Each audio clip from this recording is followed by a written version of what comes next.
Support for Donnybrook is provided in part by Design Air Heating and Cooling.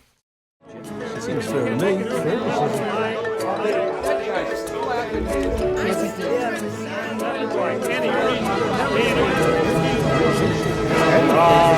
if you don't know what fair is, you can't make it.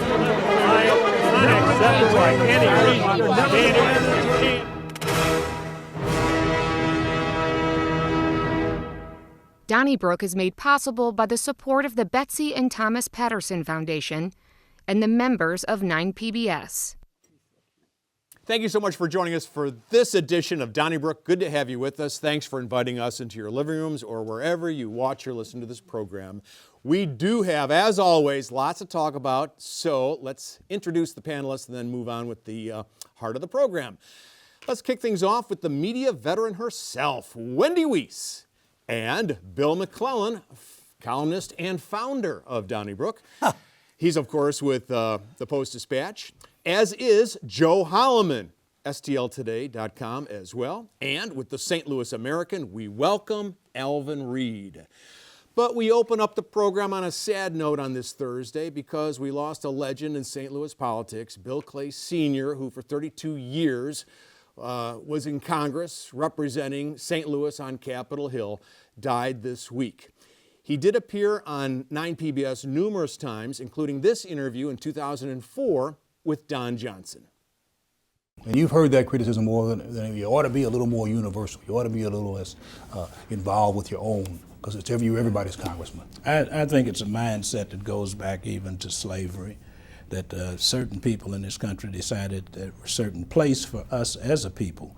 I was on a radio show yesterday, called in, and some white lady called in and said, we're all Americans, we're part of America. And I had to explain to her that when we started the civil rights movement, we were Americans, but we weren't part of America. We weren't sharing and benefiting from the great resources of this country. And that was the basis of our protests. And anybody that's representing people must represent its base first. And if I'm representing a district that's 40% black or 50% black, that's my base, and I've got to represent the interests of those people. If I don't, then I'm not worthy of being in public office. I'd like to see the whole interview. Joe Holleman, you and Michael Sorkin wrote a touching, thorough obituary of Congressman Clay in today's STLtoday.com. He had his fingerprints on 300 pieces of legislation over 32 years. That's actually quite an incredible legacy, isn't it? I think that's easily arguable that he has been the most influential St. Louis politician of the 20th century. Oh. I really do, not only because of what he did in the legislature, but his status of being the first black congressman from the state of Missouri. I think getting elected back in the 60s showed to other blacks that there was at least a path forward to becoming a representative, to having a career in politics. So I don't think you can underestimate the influence he had both on his own community, the state of Missouri, and then by legislation he passed, a lot of it not only to help blacks in civil rights, but also a lot of union laws. He was a staunch union supporter. I just don't think you can underestimate his value that he had during his time in office. And I think aspiration, as you mentioned, I think not only in politics, but just I was 8 years old when he was elected. Now, I had no interest in politics, still don't really, other than talking about it. But just the idea that you could be a congressperson, or you could do this, or you could be anything you wanted to, if you went for it. And that was very, very important.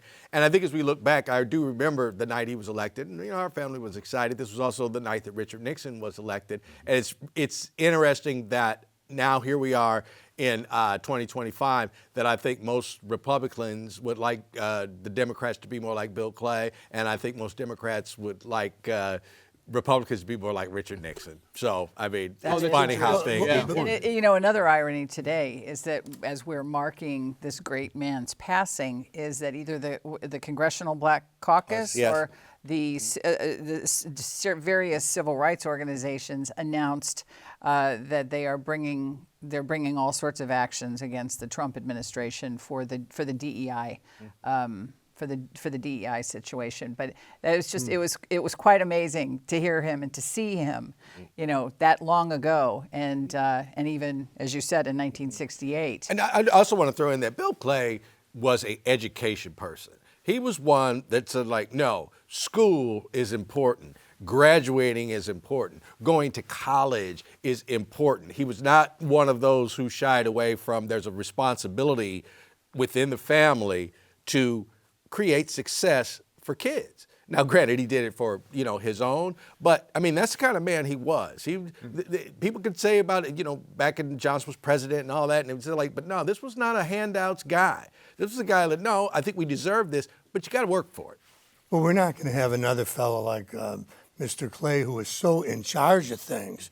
I mean, he had people in the state Senate, like John Bass was his guy. He had people in the House that were his people, and aldermen that were his aldermen. I mean, he was truly an old-fashioned boss. He was kingmaker. And if anybody enjoys family and medical leave in the United States, they can thank Bill Clay Sr. for that legislation, which was first vetoed by George Herbert Walker Bush, and then Bill Clinton signed it later. So, but people might find this a little surprising. He and I had a little work experience together.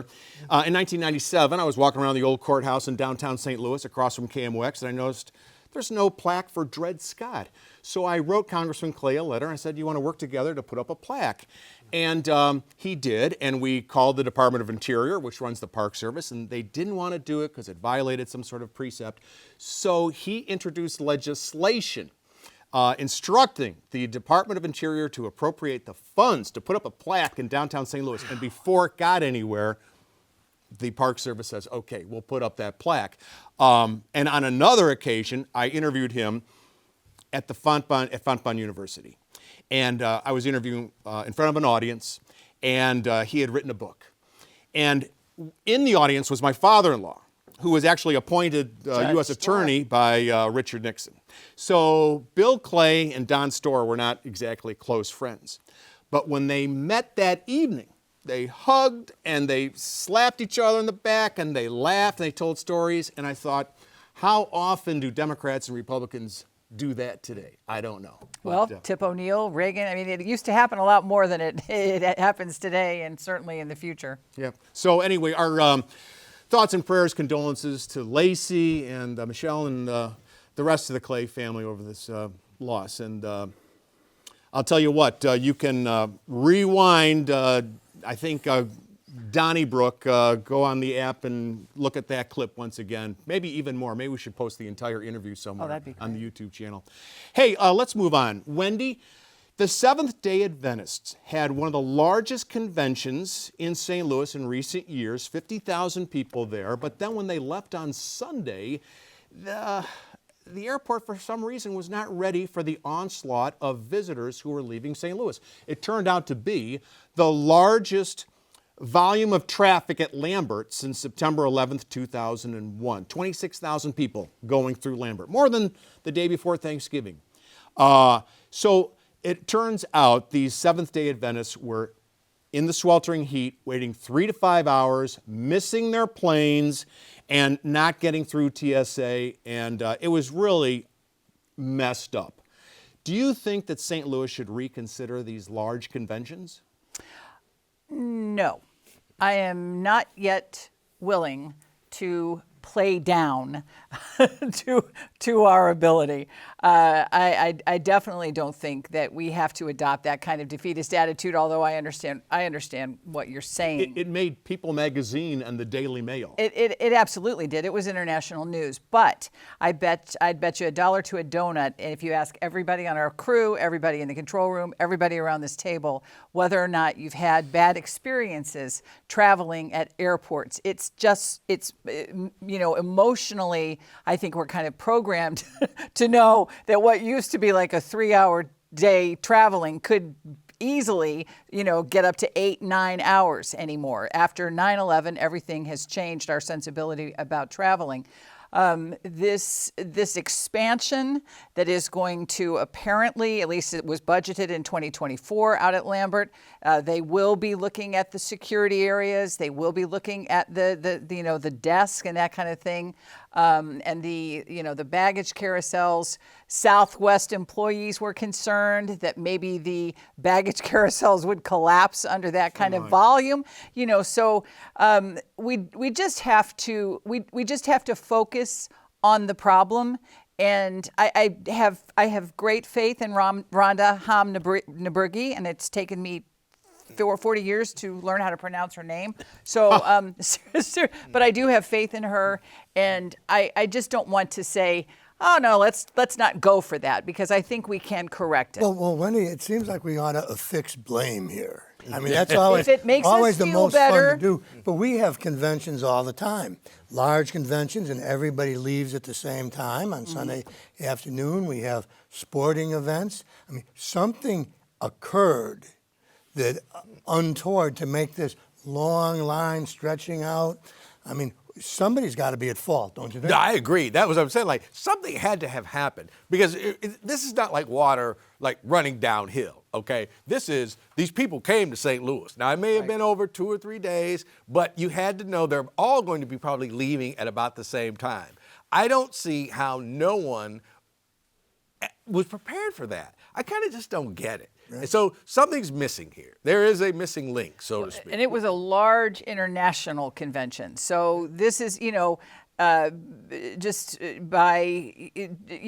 anecdotally, it's going to have an impact on future conventions maybe. But I don't think we should throw in the towel. No, but I agree with the point is, it seems to me that there seems to be two ends where the problem could have been. Either the convention and visitors folks didn't give enough notice or let the airport know, hey, well, you're going to get slammed at 1 o'clock or whatever on Sunday. Or the airport wasn't ready for it. And those two sides need to figure out who was wrong and don't do it again. Because I do agree with Wendy, we shouldn't play down and say, well, this one got messed up, so let's not do any more big conventions. Do better at the next one. It would be the solution. But I agree that there doesn't seem to be, there's either a problem on one end or the other, and somebody needs to figure out where that problem Why is. didn't someone Should we have hearings or something? I mean, I really think that something went terribly wrong. Right. Well, we have World Series and everybody's leaving at the same time. They thought they were covered. I mean, they thought they were covered. Why didn't someone from the airport walk up and down the long line that almost extended to the cell phone lot and say, if you've got a flight leaving at 9 a.m., you got to come with me now. You go to the front. And then go, if you're leaving at 10 a.m. Oh, yeah. On top of everything, you had a stampede. Boy Scout. Right. Yeah. Somebody been crushed. TSA can look at your ticket and say, no, you're not 9 a.m., get out of here. Well, everybody waiting out in the heat would have going to say, yeah, I got a 9 o'clock. And well, the problem is, when they miss their flights, there's a charge to rebook. Now, and not only do they miss the flight in St. Louis, they miss the flight in Dallas and Chicago and Charlotte. I think that'd be the next thing. Somebody at Lambert might be paying some bills or something, because I would challenge that. Okay. Especially if I missed another flight and I had to spend the night in some other city other than St. Louis. Now I got a problem. And hey, St. Louis, call Kansas City. This World Cup thing, how you going to handle that? I think they probably already have a plan, like, hey, we're going to have like 200,000 people hit us at the same time. Right. I'm sure they got a plan already. Well, we used to do it in the 1990s when TWA had many passengers per day, but that was before TSA. Bill McClellan, I want to ask you about one of the great sports broadcasters in St. Louis history. I think so anyway, John Kelly. He was released from his duties with the St. Louis Blues doing television play-by-play last week by Blues CEO Chris Zimmerman and FanDuel, which is the organization that runs the telecast now. Instead, they're going to have a simulcast with Chris Kerber and Joe Vitale. They'll be calling both the radio and the television action in this strategic realignment, as Mr. Zimmerman described it. I don't know. I just think John Kelly he hung the moon. Great broadcaster. I'm sorry to see him go. Oh, me too. And and of course his father was the original broadcaster. They're a part of the team, and I didn't know John Kelly, but I liked him. I admired him, and whole part of the Blues deal. And it seemed to me like FanDuel was kind of taking over, and it upset me that Mr. Zimmerman said this has nothing to do with money. When, whenever they say that, it means this is all about money. Right. And I just thought it was a really crummy look for the Blues, and that maybe they were pushed by FanDuel to do it. And listening to hockey and watching it are two different things. You know, I mean, the announcer, when you're watching it, doesn't have to give you every moment like the radio guy does.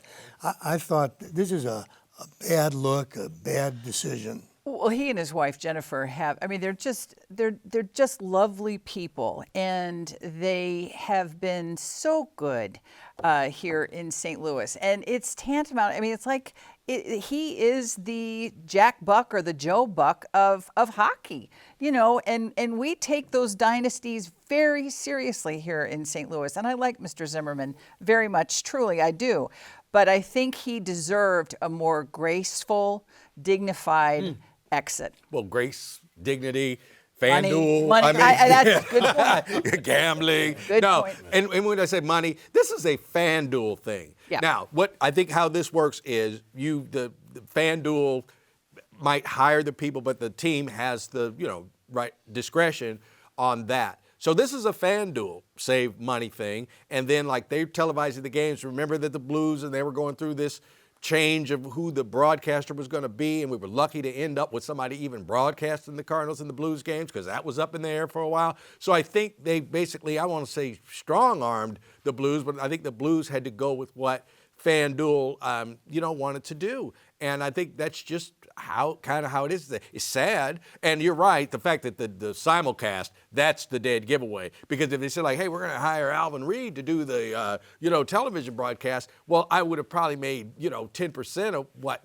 Kelly made, but at least they'd be paying me something. If you're just not going to pay anybody and simulcast, you're just saving dough. Well, I think he's going to land on his feet. Are you kidding me? I was at KMOX in 1988 when Mark Boyle was fired in September of '88, and then a month later he got a job as the play-by-play announcer of the Indiana Pacers, and he's been there ever since. Wow. So sometimes these things work out for the best. Carpenter with the Washington Nationals. Sure. I guess wasn't fired, didn't get the job, and then He's retiring. Carey, He's that's been with right. the Nationals for 2 decades. I think the point Bill made, when they talked about it didn't have anything to do with money.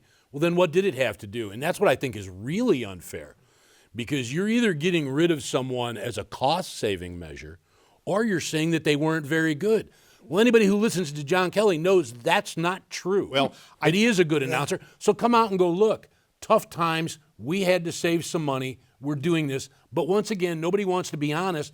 So you're saying it's not about the money. Well, then what's it about? I think Chris Zimmerman hinted that Kerber and Vitale are a little more lively, a little more entertaining. They got that element. And maybe they do, because John Kelly was kind of straightforward. No, maybe they're going in a different direction. That's part of watching. Well, there's also Yeah. a difference between calling it on radio and calling it on television. And I think it's going to be a real Definitely. challenge to have both simulcast. Absolutely. Hey, Alvin, I guess Josh Hawley, senior senator from the state of Missouri, was listening to you. Because, often does. Last week, you complained that he voted for a bill that will cut the future increases in Medicaid. Medicaid spending will actually go up, but the future increases, as planned, are going down. So this week, as reported by Joe Holleman, he's going to reverse himself, and he's going to now, after he voted for those decreases in the future, he wants another $50 billion for rural hospitals that were not in the bill he voted for. The thing is that it passed by a single vote. So that meant his vote was as important as any, and then he stands out because he wrote that no Medicaid cuts, but yet he then voted for the budget reconciliation bill. So, I don't know what to say about Josh in this. Now I'm going to just, if you had a problem with it, that you shouldn't have voted for it.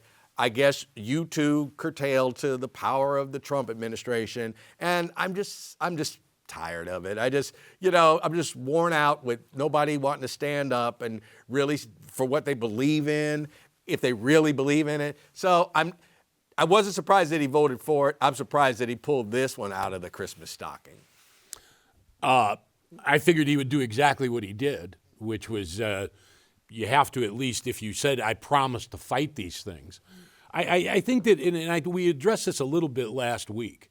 I think what has happened here as we talk about it is that we look at these bills, 1,086 pages, and think that somehow everybody who voted for that bill loved everything in that bill, and everybody who voted against it hated everything in that bill, when that's really not the case. It pretty much came down along party lines. If you talk to one camp, they'll say, Josh Hawley, the cuts in the provider fee, which funds rural hospitals, we kicked that can down the road to 2030 in Missouri. We got a fund established that'll help reimburse hospitals for these potential cuts that'll start in 30. So a lot of it depends on how you look at it. The best you can do with a lot of these things is you record what a politician does, and then we see where this bill goes. And I have every intention on reporting on this is, will it get passed? He has said, I promise to try to make sure that those cuts in the provider fee, which got pushed off to 2030, never take effect. So that's his word. But so I'll hold him to his word. He's a master politician. Right. I mean, he's a very smart guy. He's not going to go against Donald Trump on anything. Right. And, you know, and I think he introduced this bill not in the realistic hope that it'll get passed, but so that he can say when the Medicaid cuts do come, if the rural hospitals do close, he can say, I was on your side. But if Alvin's right, I mean, his vote counted. Yeah, because the vice president had to. Then he held all the chips. Yeah. He could have said then, I want $100 billion for rural hospitals, or you're not getting my vote. That's how the game should be played. Or the bill has to be redone. RECA gets stripped out, and there's no money for North County and radiation exposure. It holds off on any tax breaks on tips or overtime. Taken out. It could have been, because the whole bill, if it doesn't pass, it goes up for redebate. And now you put everything out on the table. I just don't recall the Danforths and Eagletons of the world. That's because they weren't dealing with the emperor that Josh Hawley is dealing with, and he is wearing some new clothes, this particular emperor. Do you think Josh Hawley's chances of winning an election, 4 years from now is when he'll run again? If he had voted against that bill, do you think that Trump would have ran somebody against Josh Hawley and Josh Hawley would not have won his seat? Yes, I think Donald Trump controls that party so completely that if and he's already slapped Hawley around. Remember when Hawley endorsed Vicky Hasler for and Trump just went out of his way to say anybody but her. You know, I mean, Hawley doesn't have a lot of influence. He's not going to incur the wrath. I think Alvin actually makes a great point. Is I think because Josh Hawley won again in 2024, he doesn't run again until 2030. 2 years after Trump has left office. He wants to be president in 2028. He's running in 2028. Right. Yeah. But if you know this, if you're talking to him and you know this for a fact and you can prove that, call me next time, would you? You know what that Brennan what says Charlie tomorrow. Brennan says? All right. Front page above the fold. Maybe I should say he listens to me, remember? Yeah, that's right. That's right. Wendy Wiese, I want to ask you about a summit that was convened today by former State Senator Kurt Schaefer. It was in Columbia, Missouri. Mike O, the governor, spoke at it, so it's got some gravitas. And it was on the nuclear power future of Missouri. People are saying, okay, apparently there's not going to be the money for the alternative fuels like solar and wind. And people are not high on fossil fuels now. So how about nuclear power? After Coldwater Creek and everything else, are we ready for nuclear power in the state of Missouri? In 1979, I had a date with Paul Gildahouse. We went to the Esquire Theater and we saw the China Syndrome. Wow. And I was very young and he was very young. And it was so funny because we had this very spirited ideological discussion afterwards. This is terrible. This is terrible. He said, you would be the first one screaming if your hairdryer didn't work. And I thought that was kind of astute for a young guy, to be that cynical. But no, you just mentioned Coldwater Creek and the radiation and that kind of stuff. This is now, 40 years after. And I know that nuclear energy is certainly something that people have become more comfortable with, but they don't live that close to Coldwater Creek and the burning nuclear waste out of Westlake. So I do wish that we had alternatives. My daughter did her first internship at the Callaway nuclear facility. She thought it was really cool. And I have never really been fearful of nuclear power for some reason. So, It doesn't bother me. I think ultimately we'll have to look in that direction. And I too went on a date back in the day to see that movie, and that's the only movie Jack Lemmon ever got killed in, if I remember that correctly. We could have been at the same show. And it was The Esquire. I'm not lying. Yeah, now Wendy's a little younger than I am, so I don't know. I find it just so illogical to say you want to talk about getting away from fossil fuels and not even consider nuclear energy. To me, it's the single easiest way to get away from it. So if people are really serious about getting away from fossil fuels, you at least have to have nuclear power on the table, or you're really not playing with all the cards. Especially since we're killing all the green energy stuff, letting China take over on that. I mean, I'm agreeing with you guys. I think nuclear power might be us. I want to tell you something. Bill's birthday is Tuesday, the 22nd, and no, it isn't. It is. What is it? It's the 23rd. It's the 23rd. Wednesday. I want to tell you something. Bill's birthday is the 23rd, and if you follow us on X and on Facebook, you'll see a montage of Bill giving the peace sign. In honor of his birthday. Well, I'll enjoy that. I will too. I will be spending my birthday at Wrigley Field, watching the Cubs beat the Kansas City Royals. Infidel. Happy birthday. Happy birthday. Let's go to the old mailbag and see what people had to say about last week's program, shall we? I'm skeptical of plans to relocate highways downtown. The real issue is crime. I know many liberal suburbanites who are afraid to go downtown. That's from Paul Driven of Webster Groves. Kathy Molyneux of Overland wrote, kudos to Alvin Reid and Bill McClellan for setting the record straight on Josh Hawley's betrayal of Missourians on the big beautiful bill Medicaid cuts. I would suggest that Joe Holleman read Hawley's May 12th New York Times editorial headline, Don't Cut Medicaid. Thank you, Kathy. And Robert Rushing of St. Louis City wrote, what downtown needs is something that ties downtown together. All the major locations are too far from each other. There needs to be a trolley or special easy access buses. Thank you, Robert. You can write us care of 9PBS 63108. Don't forget those emails, Donnybrook at 9pbs.org. And on social media, use hashtag DonnybrookSTL. Call the 9 line at 314-512-9094. Listen to us on your favorite podcast source. And don't forget to tune in to the 9PBS YouTube channel. We call it Last Call. And this week we'll be discussing curfews for kids in downtown and at Six Flags, and also Bill's thoughts on seniors trying to freeze their property taxes in the county. Happy birthday to Bill. Many happy returns, but go Cardinals. We'll see you next week at this time. Donnybrook is made possible by the support of the Betsy and Thomas Patterson Foundation and the members of 9PBS.